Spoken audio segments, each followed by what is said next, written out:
Imaginez que vous regardiez un film qui vous émeut et vous transporte. Mais plutôt que de le regarder chez vous, vous décidez d'aller le voir sur grand écran pour être pleinement immergé avec d'autres personnes autour de vous afin de vivre et de partager une expérience collective. La salle de cinéma. Un endroit particulier où on ne voit quasiment rien autour de soi, si ce n'est l'histoire qui se déroule sous nos yeux. Mais pourquoi donc la salle de cinéma, me diriez-vous ? Après tout, nous pouvons tous regarder nos films en excellente qualité chez nous, bien au chaud dans notre lit ou en pyjama dans notre salon. Alors pourquoi se déplacer, surtout si c'est pour visionner un film que nous avons déjà vu ? Laissez-moi vous donner quelques raisons à propos de pourquoi vous devriez vous rendre au cinéma, revoir les films que vous aimez, ou tout simplement découvrir de nouveaux films. Et quel meilleur exemple pour illustrer mon propos qu'un des films ayant le plus fait parler de lui à la fin des années 90.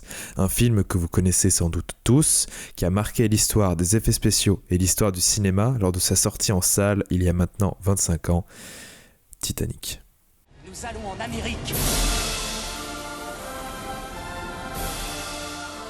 Ne rêve pas, Boyo. Jamais tu les côtoieras, elle et ses semblables.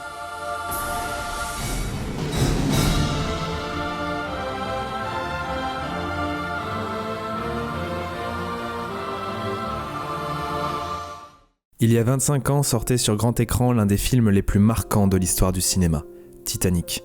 Film récompensé par 11 Oscars, exploit égalé par seulement 2 autres films. Et en ce début d'année 2023, c'est au cinéma que nous avons la chance de pouvoir le visionner de nouveau dans une nouvelle version remasterisée. Et je m'arrête ici premièrement sur l'aspect technique et sur l'importance de voir ou de revoir ce film en salle. Bon, pour commencer, il y a tout d'abord la taille de l'écran. On le sait tous, mais regarder un film sur grand écran est toujours plus agréable que de le regarder sur un plus petit. Hormis pour ceux pour qui ça ne dérange pas de regarder des films sur leur DS. En effet, la salle de cinéma offre, et c'est aussi la première chose à laquelle on pense lorsque l'on parle de cinéma, une taille d'écran disproportionnelle par rapport à un écran de télévision. Peu importe la manière dont nous essayons de nous rapprocher de l'expérience cinéma avec des télévisions toujours plus grandes, la taille de l'écran de projection et avant tout l'expérience du cinéma reste encore inégalée. Mais qu'en est-il des projecteurs, me diriez-vous ? Eh bien, le problème reste le même. La surface a beau être large et grande, mais si vous regardez votre film à partir d'un support physique tel que le DVD et que votre projecteur ne vous offre une résolution surpassant à peine le Full HD, autrement dit le 1080p, vous aurez non seulement une résolution moyenne, mais en plus vous obtiendrez une lumière insuffisante pour votre projection car vous ne projetez pas votre film sur une toile blanche comme au cinéma. De plus, vous n'avez également aucune garantie que votre son soit bon ou correct. J'enfonce probablement des portes ouvertes, mais voir un film sur une télé traditionnelle avec des enceintes stéréo de base ne vous fera pas le même effet que si vous êtes dans une salle de cinéma avec au minimum 8 enceintes autour de vous, permettant ainsi de spatialiser le son, c'est-à-dire de rendre l'espace sonore du film dynamique avec des bruitages se situant derrière vous en gros. Et cela sans parler des salles équipées en Dolby Atmos possédant jusqu'à 65 haut-parleurs. Oui, le progrès ne semble visiblement pas avoir de limite. Sur un aspect technique, la salle de cinéma surpasse largement l'expérience de visionnage que vous pourrez obtenir chez vous. Il y a également la question de la remasterisation 4K du film, mais j'y reviendrai un peu plus tard. Pour terminer sur la partie salle de cinéma, j'aimerais également aborder la partie expérience et immersion que propose la salle de cinéma. Je sais que les plus sceptiques d'entre vous me parleront de la gêne causée par les bruits de mastication de popcorn, de bavardage peu discret, tandis que d'autres vont également me parler du prix et de l'accès au cinéma relativement compliqué. Et si je ne suis pas d'accord avec tous ces arguments, je peux les comprendre. En effet, l'accès au cinéma pour certaines personnes peut être limité pour des questions de distance ou de prix qui, entendons-nous bien, peut parfois se retrouver particulièrement onéreux pour certaines salles.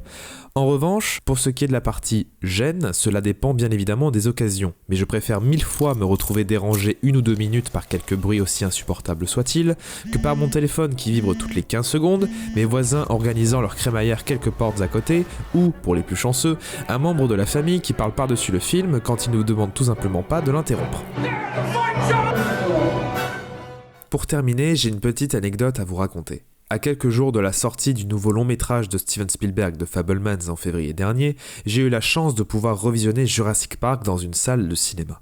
Eh bien, figurez-vous qu'en dépit des nombreux visionnages que j'ai pu faire de ce film, il y a certains dialogues que j'ai pu entendre pour la première fois, notamment grâce au fait que le son du film pouvait être restitué comme il l'était prévu à l'origine sur des enceintes de cinéma.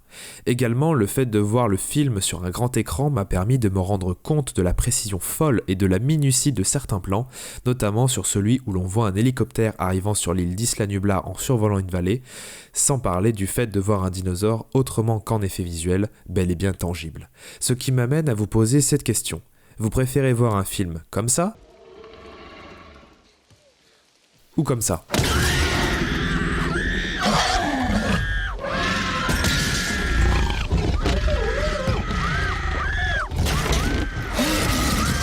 Parce que pour moi, la question ne se pose même pas. Mais revenons à Titanic. Quel serait l'intérêt de le revoir sur grand écran ? Eh bien avant tout pour ce qu'il est. Une expérience puissante, une histoire passionnelle, un drame déchirant. Voici comment nous pourrions résumer cette œuvre du 7e art. Titanic fait partie de ces films qui continuent de faire parler d'eux 25 ans après leur sortie. Il fait partie de ces films que nous pouvons regarder de nombreuses fois en y découvrant à chaque fois quelque chose de nouveau que nous n'avions pas remarqué lors des visionnages précédents. Et cela est renforcé lors de la projection en salle. Les tonnerres d'applaudissements à la fin d'une séance ne font que renforcer l'impact considérable que ce long métrage a eu et continue d'avoir sur une grande majorité de personnes.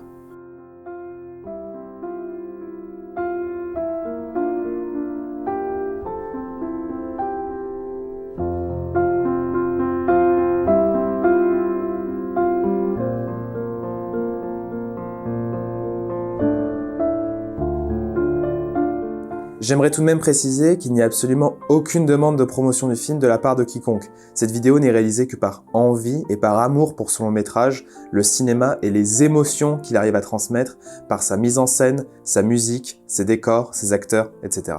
Selon moi, l'intérêt de voir Titanic sur grand écran semble être avant tout quelque chose de tout à fait logique. Le paquebot étant le plus grand paquebot du monde au moment de sa création, il est donc normal de profiter de ce spectacle sur grand écran pour profiter des incroyables effets spéciaux et effets visuels qui, soyons honnêtes, ont très bien vieilli. Si quelques plans du film semblent avoir pris quelques rides, il n'en reste pas moins impressionnant et encore plus lorsque nous le comparons à certains longs métrages sortis ces dernières années. Le film s'offre même une remasterisation qui le rajeunit, notamment avec la disparition du grain.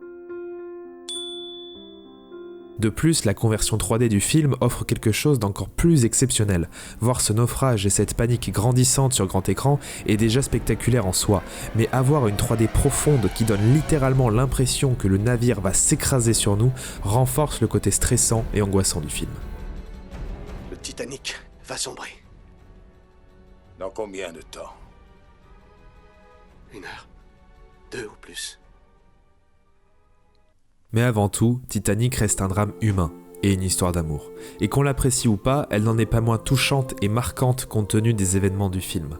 J'évoquais tout à l'heure l'importance du son, et s'il y a bien un point sur lequel nous pouvons tous nous mettre d'accord, c'est sur le fait que la bande-son du film n'accompagne pas seulement le récit, elle en fait partie. Que ce soit pour de bonnes ou de mauvaises raisons que l'on se souvienne des musiques du film, elles n'en restent pas moins essentielles et poignantes, notamment car certaines, comme je l'ai dit précédemment, font partie du récit. L'une d'entre elles porte d'ailleurs le nom du personnage féminin principal du film, Rose.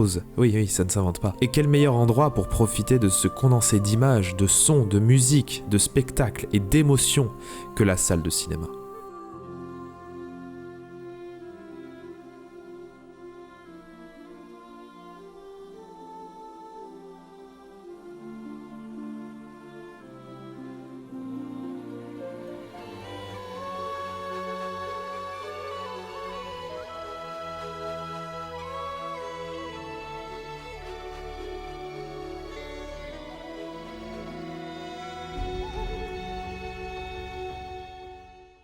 Il y a quelques mois, lors de la ressortie d'Avatar en salle de cinéma, le réalisateur James Cameron, qui est par ailleurs le réalisateur de Titanic pour ceux qui ne le sauraient pas, revenait sur ce qui avait fait le succès d'Avatar et sur les modifications apportées au film à l'occasion de la ressortie. Mais il a surtout abordé un point essentiel qui, en dehors des modifications telles que la 4K ou l'ajout de nouveaux canaux audio, est bien plus important que tous les autres, la manière et l'endroit où nous regardons les films. Et voici ces derniers mots concluant cette entrevue. See Avatar the way it was meant to be seen, on the big screen. Cette vidéo est une initiative personnelle ayant pour but de transmettre mon amour pour ce médium et d'inviter le plus de monde possible à se rendre dans les salles de cinéma. La crise du Covid a mis à mal bon nombre d'exploitants ayant été contraints de fermer leur établissement un peu partout dans le monde, et cela sans parler des nouvelles méthodes de distribution et de diffusion des films amenées par les plateformes de streaming. Ce qui est d'autant plus triste vu la manière dont le cinéma a vu le jour et comment il a su, lui et la salle de cinéma, amener une passion démesurée et de grands moments de vie chez bon nombre de personnes. Je ne sais pas si cette vidéo vous aura donné davantage envie de vous rendre au cinéma pour voir des films, mais je continuerai de le dire. Allez au cinéma voir et revoir les films que vous aimez. Allez au cinéma pour vivre.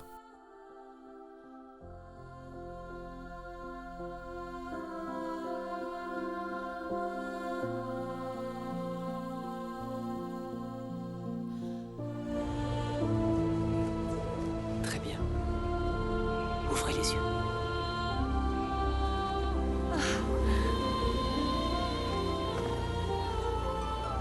Je vole! Jack!